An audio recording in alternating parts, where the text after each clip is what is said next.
Senator and racism, Islamophobic rant against Mr. Mamdani. Here it is.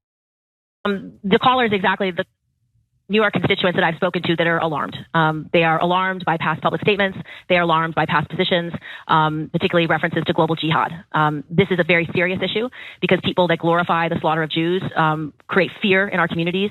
The global intifada is a statement that means destroy Israel and kill all the Jews. So these are the kinds of things that if Mr. Mamdani is elected our mayor, we'll need to assure all New Yorkers that he will protect all Jews and protect houses of worship and protect funding for not-for-profits that meet the needs of these communities. Those are the things he'll have to do as our mayor. He would certainly say that he has committed to protecting all Jews in New York as mayor of New York. Do you dispute? Do you doubt that? Well, one of the issues I did talk to him yesterday was exactly this issue, and he has agreed to work with me on this and to protect all residents. I just feel compelled to say, we can find no evidence that he has supported Hamas or has supported violent jihad, as that caller was asserting. Can you? Again, Brian, I don't have all the data and information, and I've never sat down with Mr. Mamdani. So I've asked to have that meeting. I'm going to have that meeting. You're a damn fool, madam. Put it up for a mass. So this senator, who's supposed to be, should be, by rank and title, it would be helpful to be a responsible human being. The good senator here has decided to commit what, in my opinion, equates to slander. Due to the fact that it was a published interview, it then becomes libel. But because she's a public official and Mr. Mandani is also, likely the rules, normative rules won't apply.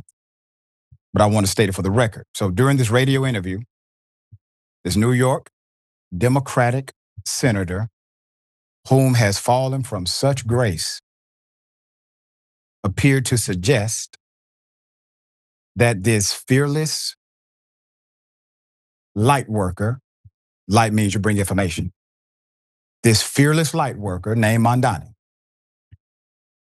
has somehow condoned, you got to laugh, not to cry, condoned a global jihad in his early 30s.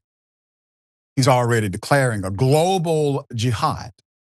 If you recall, it was Mr. Mandani who said in the debate that he would actually not travel to Israel to meet Jews in Israel. He would travel to Jewish folk in New York because he happens to be their mayor if elected mayor of the city. To me, that speaks of dedication to the Jewish population. But I'm also thankful that he cares about the black population, the brown population, the white population, the LGBTQIA and non-LGBTQIA population, because he said he cares for all New Yorkers. Wasn't that the deal?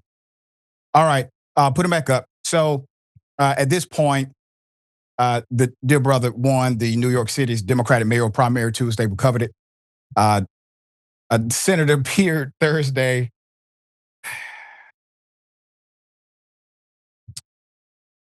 Caller named Gabe dialed into the show on that Thursday show to ask the senator about, quote, I want you to know the words now. This is what sparked it. Quote, the threats facing the Jewish community. And she went into a tirade about she's a Democratic U.S. It's a damn shame. She should have stopped the call. Obviously, it should not have moved forward when the person decided to frame it in the context of this young, newly elected individual who won the primary. She could have said there is no evidence that Mr. Mandani poses any threat to the Jewish community. That would have been fair, that would have been accurate and responsible. To the contrary, this Democratic senator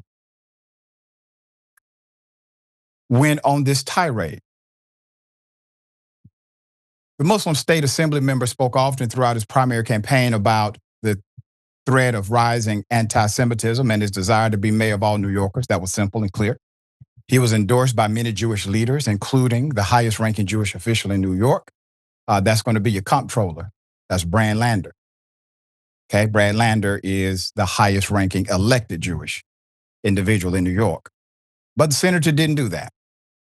And the caller, Gabe, went on, quote, there was a bill that I was reading about that unfortunately, he wants to target synagogues and Jewish institutions which donate to nonprofits, which are medical institutions like United Hatzalah and Magen David Adam, which is like the Jewish Red Cross, end quote. Gabe continued, quote, how do we make sure that Jewish institutions are protected from his plans to punish and fine our institutions, which fundraise the medical nonprofits, which do work both here in the United States and in Israel and other countries in the world? And also, how can we hold Mr. Mandani accountable for his glorifying association of Hamas and other terror bombings in the Intifada in 1990s, where over 1,000 Jewish Israelis were killed to his revisionist Holocaust knowledge? The Warsaw Ghetto uprising, where Jews were mass exterminated and faced threats. He compared when Jews were killed to when Jews fought back against Nazis. It's quite despicable, I'm sorry, end quote. All right, so at this point, it was clear to me this was one of those setup calls, okay? This call was for play. Now, during an interview with the House Minority Leader, also echoed a similar sentiment. This is called being on message. Here it is. Globalizing the Intifada, by way of example, is not an acceptable phrase, and he's going to have to clarify his position on that as he moves forward. With respect to the Jewish communities that I represent, I think our nominee is going to have to convince folks that he is prepared to aggressively address the rise in anti-Semitism in the city of New York, which has been an unacceptable development. And any mayor, whether you're a Democratic mayor, a Republican mayor, an independent mayor, has got to commit to the safety and well-being of all of the people of the city of New York. Once again, another one falling from grace. Dear brother, you know, I say this because I love you, and I hope to have a conversation with you directly again one day. You just got elected and won the hearts, the minds, and the conscious respect of voters in New York City. Let's start there. He won the hearts and minds of the same individuals who support you all. That should say something, number one. Number two, people can actually read between your BS. It's not that you care about true anti-Semitism, which does exist. It's that somehow when a college student or college students or professors decide to speak up for human rights, that they are then deemed to be anti-Semitic. When somebody dares to speak against the Israeli industrial military complex, or Bibi Netanyahu, that somehow they are adverse to Israel. However, Israelis have marched, protested, and object not only to the war or wars, but also to the treatment of the Palestinians and to Netanyahu being their leader. Would you suggest that somehow the Israelis are anti-Semitic? This is what they're tired of, sir, and this is what they're seeing through. Predictably, Republicans jumped on the bandwagon, on the hate train as well. Put it up, Tennessee. When you start agreeing with your historic oppressor, you need to look in the mirror. Republicans jumped on the hate train as well. Tennessee Representative Andy Ogles posted this. Called the man Little Muhammad, by the way. Okay, that is supposed. He's dumb enough to think that's an insult. So he calls him Little Muhammad. is an anti-Semitic, socialist, communist who will destroy the great city of New York. He needs to be deported. Deported. He just won the Democratic primary. He needs to be deported, according to this senator. According to this representative, which is why I am calling for him to be subject to denaturalization proceedings.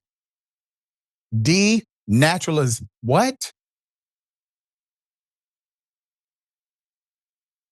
He wants to naturalize United States citizens. Put it up. He would also double down with this post. Bye-bye, little Muhammad. The representative says, if you lied on your N400 naturalization forms, you're going home. Representative Marjorie Taylor Greene posted an image. There you go. This hits hard, she says. I was wondering when the real Marjorie Taylor Greene to come back. Okay. Let's go to the most racist among them all, Laura Loomer. I know that's debatable. She's currently the president's side piece. Laura Loomer posted on X, quote, we need our Republican leaders to speak out about the threat of Muslim immigrants running for office. This thing has really went from illegal to really effing illegal. So now they can't run for office. They're not fit to run for office because they happen to be what? Well, according to Laura Loomer, they happen to be Muslim. This is echoed from the same sentiment of Donald Trump I, who wanted to ban all what? Muslim nations from coming into the United States of America. As I've said before, and I say again, if you believe that this is about immigration, if you believe this is about undocumented workers or individuals overstaying their visa, if you believe it is about that, you're being foolish. You're lying to yourself.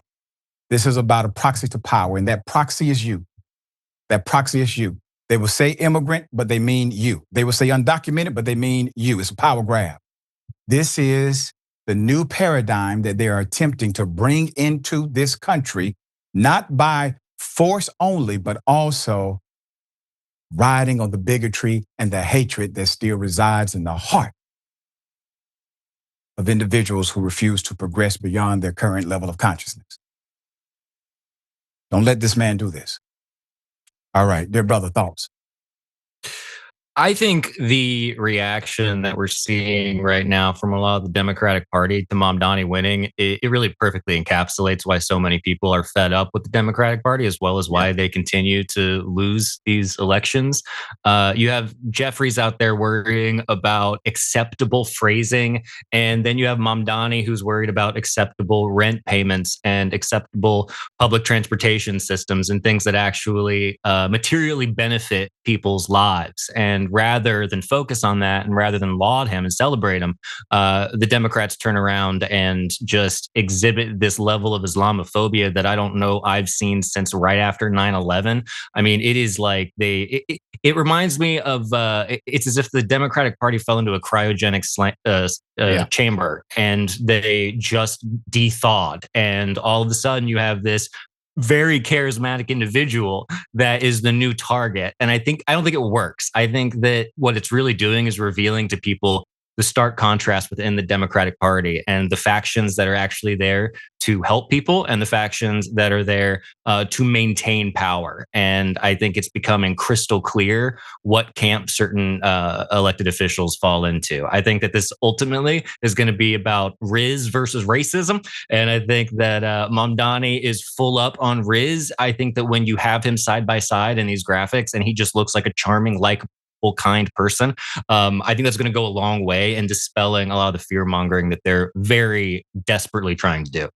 Yeah, and we know it's not just because he's Muslim for Democrats. Democrats have supported Muslims before, but Mr. Mandani represents something else. He represents a paradigm shift in what kind of money he would take, what he's willing to say and do to hold other elected officials accountable, how he doesn't engage in direct play colleagueship just because you happen to be a Democrat or happen to be on the left.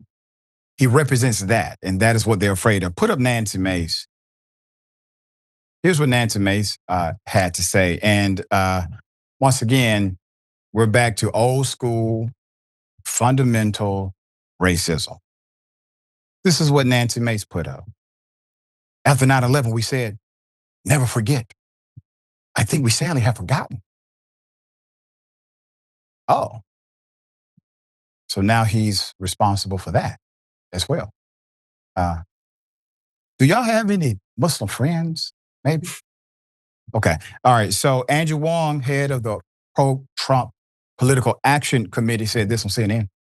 New Yorkers like myself move to Florida during the COVID years, and we're going to have a second wave, and we've got plenty of land and real estate down there.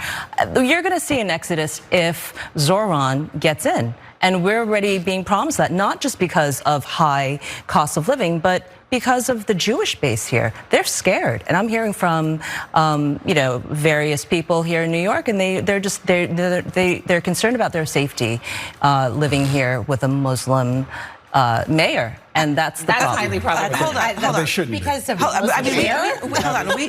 on. We talked about this yesterday, and since you brought it up, might as well bring it up again. The idea that because he is Muslim, he is a threat to Jewish New Yorkers, is that really what you're saying? No, it's because of his anti-Israel rhetoric that he's been putting out. But what does that have to do with him being Muslim? I think this is where things, you can go after his policies, but what does that have to do with his faith? You see the de-evolution right in front of you, where the message from the Trump camp sounds very similar as the message from the Democratic camp about this one particular highly charismatic, significantly integral young candidate is receiving.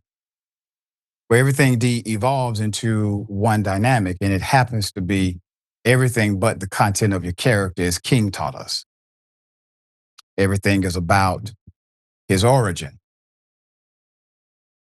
his religion. Not even about his age, ironically. Not about his ideas. However, several Muslim elected officials, thank God, members of Congress, Representative Rashad Tlaib, Representative Omar, Representative Carson, and our dear sister Latifah. It's just amazing they have to do this. You have to understand they had to call out both parties.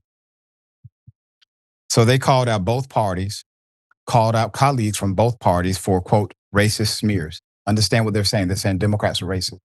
We already know Republicans are racist. We already know that. They're saying our Democratic colleagues are racist too.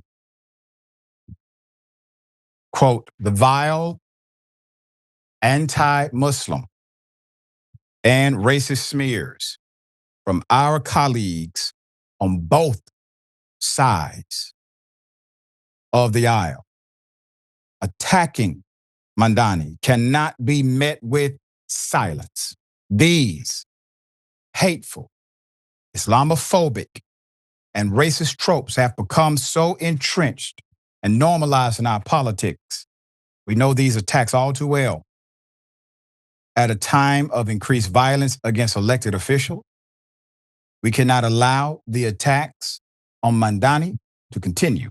They directly contribute to the ongoing dehumanization of violence against Muslim Americans. We unequivocally reject the normalization of anti-Muslim hate and fearmongering. Call on elected leaders across our country to speak out. Meanwhile, put them up. Has-beens. Andrew Cuomo will not drop out of the New York City mayoral race. That leaves in place contingency plans he had established for the Democratic primary to challenge Mandani and incumbent mayor Eric Adams in November. And Eric Adams is purchased, bought, sold, publicly traded, and belongs to the Trump administration because Trump decided to turn the other way and have his Justice Department basically dismiss his corruption charges. also that he can have a New York mayor in his pocket.